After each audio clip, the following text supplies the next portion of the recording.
I identify myself as an artist and builder and systems critic.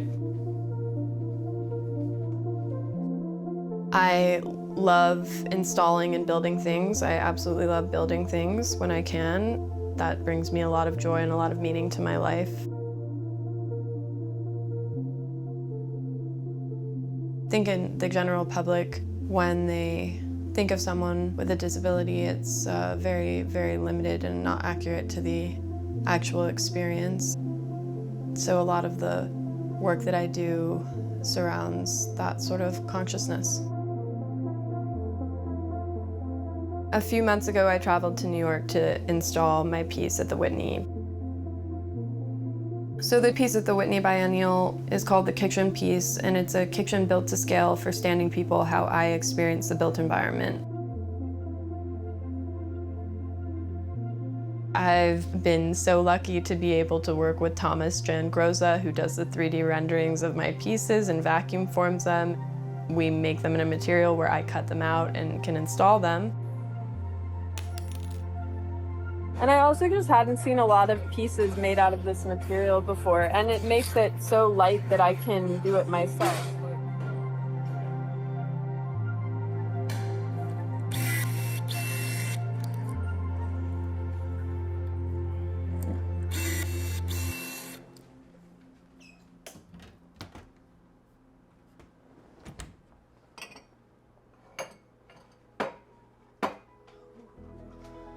My kitchen is absolutely awful, and I can't reach anything.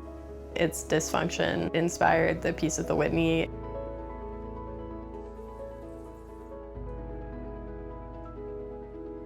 So the idea is to force a perspective of being different physically and to give that perspective to people who can stand and take their bodies and their size for granted every single day.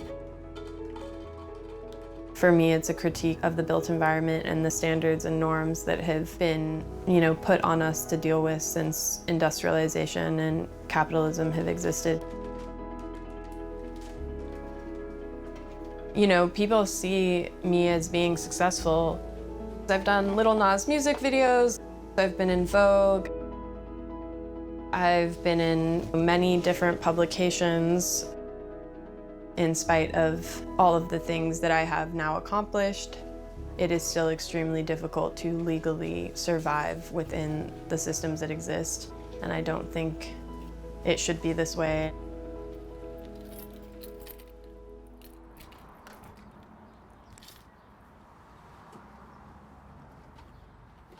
Being a conceptual artist is just coming up with ideas that are also beautiful, that function and challenge people.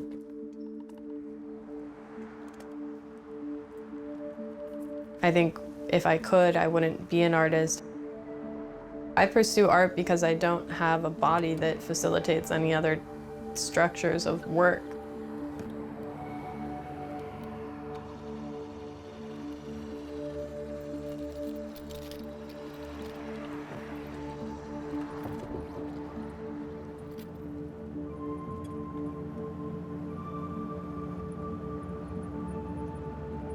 Less than 1% of all housing in the US is wheelchair accessible. So the constraints of my life cause the solutions. Accessibility is not just about ramps and elevators. It's about the inherent height and design of every single object built into existence. Building out an RV, it's a big part of my art practice. This was a piece that I wanted to create a built environment that was fully accessible and much more beautiful in order to show that accessibility does not have to look sterile and ugly and doesn't have to be expensive. There will be a stove and a 24-inch wide sink, and the refrigerator will be where it currently is at, and there will be a dinette right here. I hope that I'll be able to show this piece in the parking lot of Mocha one day, just so people can understand that building a built environment for everyone, no sacrifices have to be made for beauty, form, or function. I think it's really important for everyone to really interrogate the world that they live in and not just think that because it was made this way, it was right. I can't make art from a different consciousness than the one that I have now. And this sort of ideology of ableism and of what is normal and what is not normal keeps us from creating any changes that would be necessary for all of us to thrive as a society.